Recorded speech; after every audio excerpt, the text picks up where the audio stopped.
This here is notes on the book of Job, and it's titled, Should We Not Receive Evil?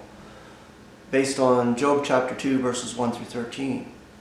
The first day of calamity that came upon Job, in Job chapter 1, verses 13 through 22, ended with Job's declaration, "Blessed be the name of Yahweh." The nature of Job's observations immediately to being overtaken by disaster and bereavement are most excellent. Even so, we must not conclude that Job had a full and matured grasp as to what was involved in the rights of El. The loss of his acquisitions, servants and children, were severe, but there was more to come both in calamity and in the need of endurance. And this is another comment I got from a brother, and I'm so thankful for it. He said, just endure. Like you said, just endure. Take your own advice. In that sense, take my own advice. Endure. When I'm saying endurance is the key, it is. The day came around again when the sons of Elohim came to station themselves before Yahweh, and the adversary came also in their midst to station himself before Yahweh. Yahweh said to the adversary, "From where are you coming?"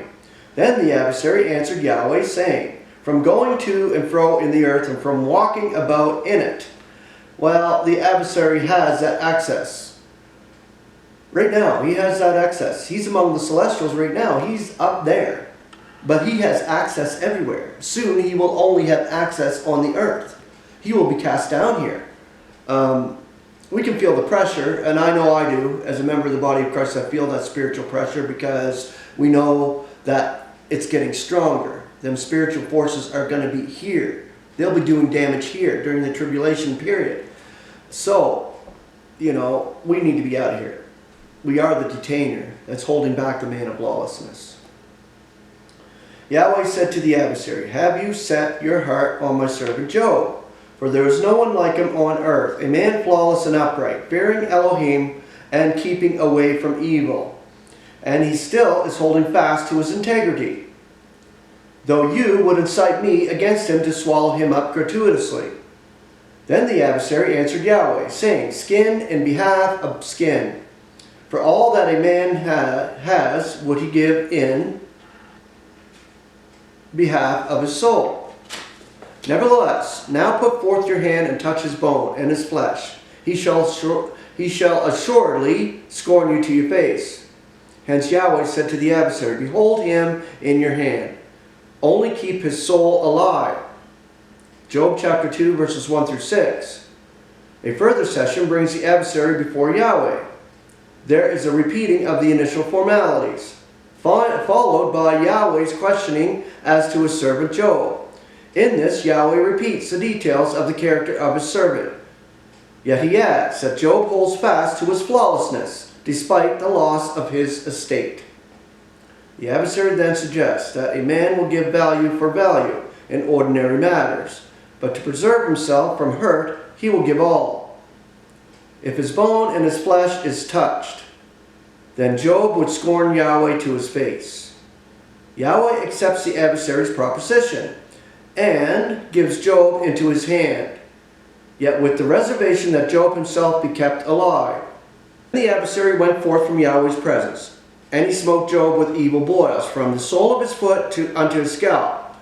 So he took for himself a potsherd to scrape himself with it, as he was sitting in the midst of the ashes. Job chapter 2, verses 7 and 8. Though briefly stated, yet the severity of the smiting is such that it puts Job in the midst of the ashes outside the city, scraping himself with a potsherd. Truly, Job himself has become the center and object of evil circumstances. The reason for the situation which has arisen around Job is, of course, quite unknown to him. This eventually becomes a crucial revelation, for it would have explained all to those who were engaged in the debate. Now, 3 of his friends came along and sat with him. Indeed, every problem in the book finds its reference to the events behind the scenes regarding the adversary and Yahweh. Then his wife said to him, "Are you still holding fast to your integrity? Scorn Elohim and die." Yet he said to her, "As some decadent woman speaks, are you speaking?" Indeed, Should we receive good from the one Elohim, and should we not receive evil? In all this, Job did not sin with his lips. Job chapter 2, verses 9 and 10.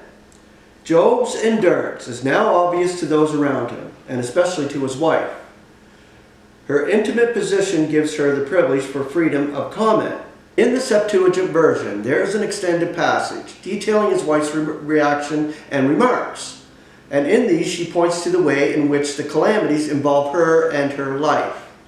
In reply, Job rebukes his wife, asking if we are to receive good only from God and not evil. Hence we are told that amid all that has befallen Job, he does not sin with his lips before Elohim. Here again, we see Job's fear and piety. He seriously accepted the general view and understanding of God's operations, regarding the experiences of good and evil as measures for keeping a balance to the circumstances in the world. In addition, no doubt, Job saw such operations as forces for restraint, for effecting subjection. But it is evident that Job did not perceive the ways of God from the standpoint of revealing himself and of pointing to a consummation of rectification. So there, experiences of good and evil, contrasts, balancing out. So we can relax and thank God for every circumstance, no matter what it is, good or evil. It's a good experience. Overall, absolutely speaking, all of it's good. And we are being trained for that purpose. As members of the body of Christ, we're going to face these evil, wicked spirits when we get there among the celestials. So why do you think we need this training ground now? Well, this is the reason. May not be able to explain that to your spouse or to your loved ones or to anybody who don't get it, but this experience of evil is important. My wife always gets angry and stuff at the things in the world and is protesting and stuff like that, but it's pointless. I relax. We had Thanksgiving dinner this past weekend with in-laws that were BC'd. We're not BC'd. They weren't worried about coming over and having dinner, but the conversation got heated a bit, and I didn't get involved in it. I went in the kitchen, I done my thing with the turkey and all that, and I didn't pay attention because I don't want to get involved in that crap. We're here to be at peace, and we're here to reflect peace and illuminate peace. And the only way we can be at peace and illuminate it is actually recognizing and realizing that we have that peace of God. We have it within us, within ourselves, to be illuminating it to others. It's a growth thing, and it's a maturity thing when you actually realize that you have that peace, and you can walk around in this world and illuminate it to the ones around you, enjoying what you enjoy because God has graciously granted it. Lamentation and silence. Now 3 associates of Job heard about all this evil coming on him, and they set out, each one from his place: Eliphaz the Temanite, Bildad the Shuhite, and Zophar the Naamite. They made an appointment together to come and console with him and comfort him. When they lifted their eyes from afar, they did not recognize him. Then they lifted their voice and lamented, while each one tore his robe, and they sprinkled soil towards the heavens on their heads. They sat with him on the earth 7 days and 7 nights. And there was no one speaking a word to him, for they saw that his pain was very great. Job chapter 2, verses 11 and 13. Tidings and calamity which had befallen Job circulate to his associates. They visit him to console with him. By appointment they meet together and journey to him so as to comfort him. Arriving, they do not recognize him and are so shocked at his condition that they give way to lamenting. This, however, gives place to silence, a clear admission of their inability to achieve anything on Job's behalf.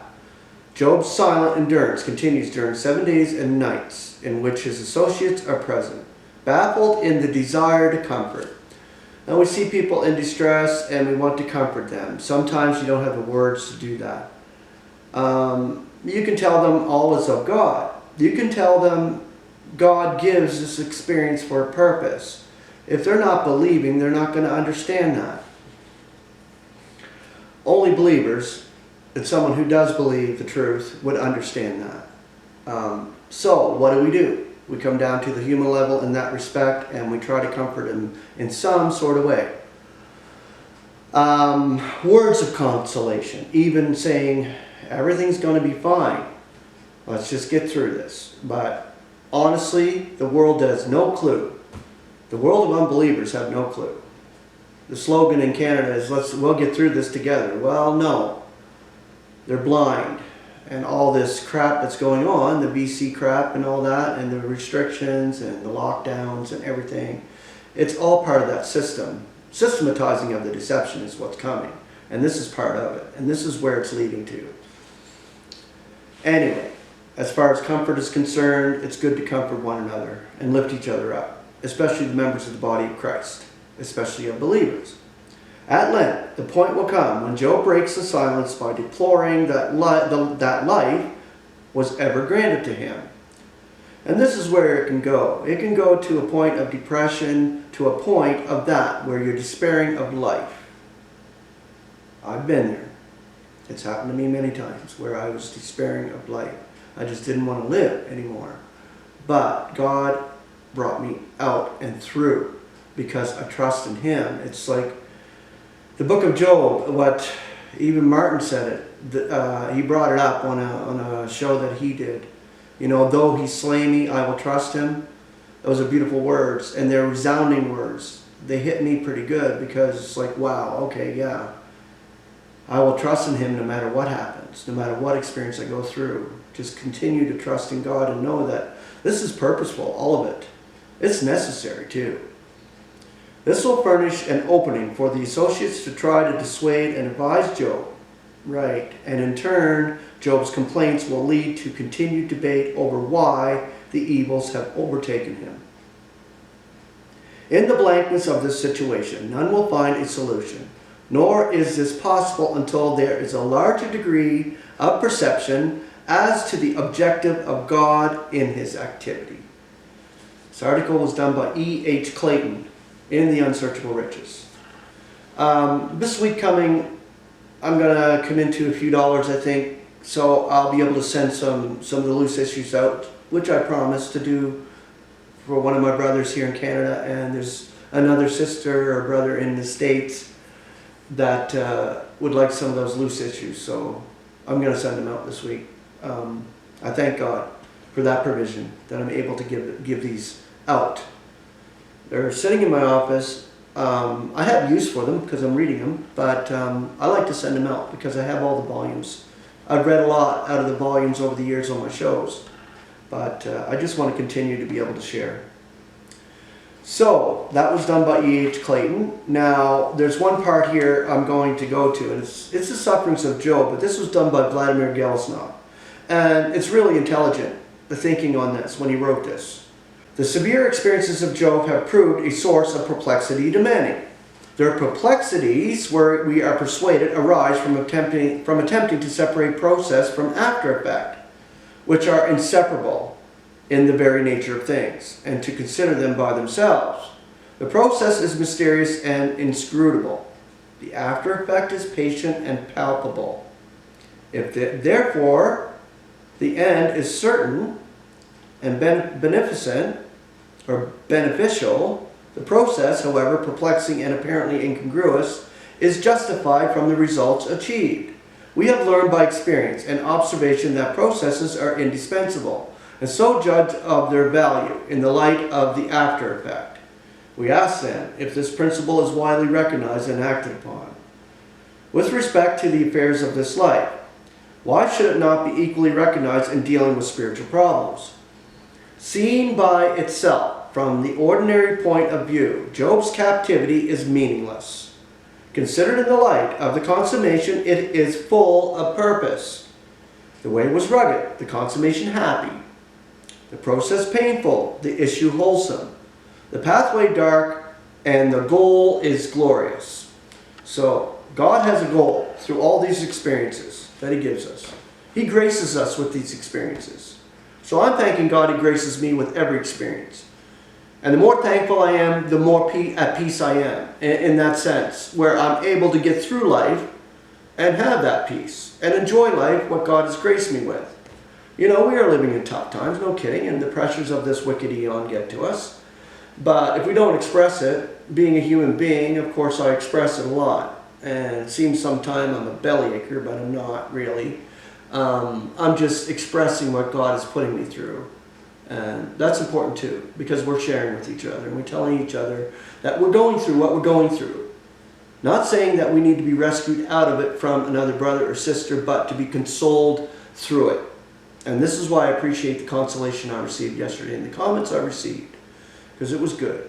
You know, taking my own advice is good too, in the sense of, well, if I'm telling you to endure, if I'm saying be happy and be at peace and endure, well, this is something that I need to put in place myself as well in that way.